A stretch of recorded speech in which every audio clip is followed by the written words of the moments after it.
देखिए रोहित जी, सवाल पहला ये नहीं है कि योगी आदित्यनाथ जी ने बदला।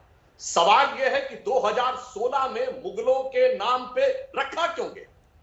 दुनिया में कोई देश बताइए जो 400 साल पहले उसके ऊपर आए हुए विदेशी आक्रांताओं के नाम के ऊपर कोई बिल्डिंग आज बनवा रहा। ये गजब का तथ्य क्यों रखा गया, जवाब तो ये है भाई। अब दूसरी बात, जो बिल्डिंगों की बात है, मैं विनम्रता से कहना चाहता हूं, आशुतोष जी से आने थे, ये राष्ट्रपति भवन तो अंग्रेजों ने बनाया था, वाइसराय हाउस नाम था ना, बदल के नाम राष्ट्रपति भवन किया गया, किसी को आपत्ति नहीं हुई। संसद भवन वाइसराय की एग्जीक्यूटिव काउंसिल थी ना, जब बदला गया संसद भवन किया गया, किसी को आपत्ति नहीं हुई। तो ये बताइए मुगलों के जमाने के नाम बदलने पे आपत्ति क्यों? बताता हूं। बनाने वाले सारे कारीगर हमारे, बनाने वाले इंजीनियर हमारे, बनाने वाले टेक्नीशियन हमारे, सिर्फ हुकूमत उनकी थी तो नाम उनका। वरना मैं चुनौती से पूछता हूं, ये बताइए, आप ताजमहल गए होंगे तो आपको बताया जाता है कि नीचे आबनूस की लकड़ी के प्लेटफॉर्म बने हैं ताकि कभी बाढ़ भी आ जाए तो वो डूबे नहीं। और आबनूस की लकड़ी की खासियत ये होती है कि पानी में डूबकर वो और मजबूत हो जाती है। भैया जरा मुझे बताइए, जहां पानी की एक बूंद नहीं गिरती थी वहां बाढ़ से बचने की टेक्नोलॉजी आ गई। बताइए ना, ये कहां के लॉजिक है? कौन सा वास्तुशास्त्र उनके जमाने का उपलब्ध है?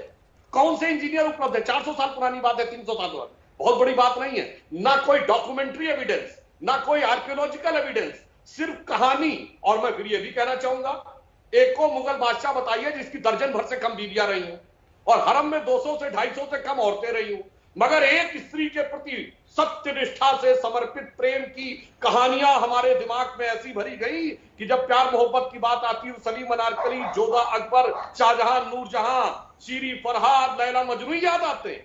फिर मैं दोहरा रहा हूं, चुनौती से बताइएगा, एक मुगल बादशाह जिसकी दर्जन भर से कम ऑफिशियल वाइफ रही हो और 250-300 से कम हरम में औरतें रही। अब बताइए साहब, और उसके बाद आज भी मैं कहना नहीं चाहता हूं, मैं नहीं मानता कि आज के मुसलमानों का कोई मुगलों से लेना देना है, जैसे आज के क्रिश्चियंस का किंग जॉर्ज, क्वीन विक्टोरिया और किसी वॉइसराय से लेना देना नहीं है। फिर भी जो अपने को उनसे खामखा में जोड़ते हैं, आज भी 4 बीवी रखने की बात करते हैं और एक स्त्री के प्रति समर्पित प्रेम की बात करते हैं, और जिस टेक्नोलॉजी की बात करते हैं, बताइए अरब में कोई ऐसी इमारत है? आज हम कहते हैं स्काई स्क्रैपर्स अमेरिका से आए तो टेक्नोलॉजी भी है, बुक्स भी है, इंजीनियर्स भी है। वहां ना टेक्नोलॉजी, ना बुक, ना इंजीनियर, और सब कह दिया। जैसे अगर किसी ने नाम रख दिया इंदिरा भवन, तो इसका मतलब ये नहीं कि कांग्रेस के इंजीनियरों ने बनाया, वो भारत के इंजीनियर से बनवाया, इसलिए वो हमारा है। मगर उस पर जो नाम है वो गुलामी का प्रतीक है। जैसे राष्ट्रपति भवन बदला, संसद भवन बदला, क्या प्रॉब्लम थी? तो इसका मतलब ताजमहल का नाम भी किसी दिन बदल देंगे? हाँ, ये आपने बड़ा अच्छा, मैं एक बात इस पे भी कहना चाहूंगा।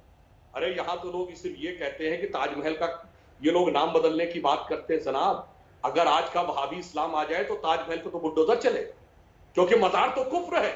और मैं चुनौती से कहता हूं, कोई कह दे मजार कुफ्र है वहाबी इस्लाम में, उनके हिसाब से तो उसका वजूद नहीं रहना चाहिए। अब मुझे जवाब दे दे, वो ज्यादा ताजमहल को बचा के रखेंगे या हम बचा के रखेंगे? सुधांशु त्रिवेदी, नागरिकता की लड़ाई अब मुगल काल तक आ गई है, खुशी मनाएंगे और ये पूछा जा रहा है कि खुशी मनाएंगे? हमारे बाप ने तो 4 मीनार बना दिया, लाल किला भी खड़ा है, तुम्हारे बाप ने क्या बनाया है? और कागज क्या देखोगे? मुगल काल देख लो, 800 साल तक हमारा राज था। पहली बात अमीश जी, ये बाप का सवाल बड़ा मजेदार है। आज से केवल 30-40 साल पहले कौन किसका बाप है ये यकीनी मामला होता था। आज डीएनए टेस्ट के द्वारा चंद दिनों में प्रूव हो सकता कौन किसका बाप है।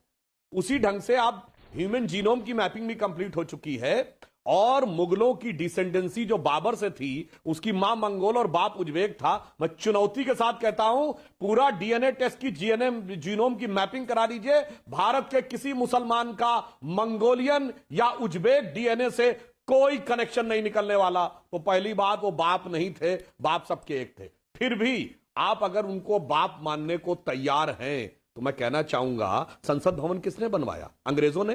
तो ईसाई तो नहीं कहता मेरे बाप ने बनवाया, क्योंकि वो उसको बाप नहीं मानता।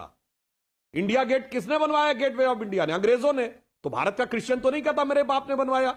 ये मुसलमान कहां से मानने लगे कि 4 मीनार मेरे बाप ने बनवाया और ताजमहल मेरे बाप ने बनवाया और ये क्या कहते हैं, आगरे का लाल किला मेरे बाप ने बनवाया। चल भैया, अगर एक बार मान ले कि बाप ने बनवाया, तो अंग्रेजों ने जो बनवाया उनके यहां तो प्रूफ मौजूद है, ऐसी ऐसी बिल्डिंगें हैं, उनकी किताबें मौजूद हैं, उनके इंजीनियर मौजूद हैं। ये तथाकथित बाप जिन इलाकों से आए थे वहां ऐसी इमारतें हैं क्या?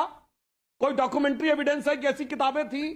ऐसे आर्किटेक्चर एक्सीलेंस थी, कोई इंजीनियर थे, कुछ नहीं था, बनाया यहां पे। ये कुतुबुद्दीन ऐबक ने जो बनाई कुतुब मीनार, वह चुनौती से कहता हूं, बताइए वहां है कोई ऐसी मीनार? जैसे हाई राइज बिल्डिंग अमेरिका बनाता है तो वहां पे है भी सबसे ज्यादा हाई राइज बिल्डिंग, वहां की बुक्स भी अवेलेबल है, बड़े बड़े आर्किटेक्ट भी अवेलेबल है। ये कुतुबुद्दीन जहां से आया, बगल में 2.5 दिन का झोपड़ा बना, क्या वो है और उसकी और कुतुब मीनार की बराबरी है? तो वो भी एक बात है। फिर मैं लास्ट में कहना चाहता हूं, ये मुगल के ऊपर आ क्यों जाते हैं? ये क्यों ये फीलिंग है कि हम वो थे? अरे भैया, मोहम्मद अली जिन्ना के दादा का बाप हिंदू था, और तो और जो डॉटर ऑफ ईस्ट किताब लिखी है बेनजीर भुट्टो ने, उन्होंने लिखा कि वो पहले राठौर थे राजस्थान के। तो बाप दादे पे जाने में तो बेहतर है, ज्यादा बेहतर यूनिटी आएगी। मगर अकबरुद्दीन ओवैसी जैसे लोगों को ये समझ में नहीं आता है, वो सिर्फ लड़ाने के लिए करते। और एक बात और फैक्ट कह देना चाहता हूं, सुधांशु, जैसे भारत के सारे ब्रिटिश राय ब्रिटिश क्राउन के नाम पर राज करते थे, अलाउद्दीन खिलजी के बाद हर मुगल बादशाह ने बगदाद के खलीफा के नाम का खुतबा पढ़ा है, इंक्लूडिंग अकबर। तो वो ये मानते थे कि वो विदेशी हुकूमत है जिसका भारत से कोई लेना देना नहीं है। They were the representative of the खलीफा ऑफ बगदाद। ये बिल्कुल ऑफिशियली डॉक्यूमेंटेड है, अलाउद्दीन खिलजी ऑनवर्ड्स।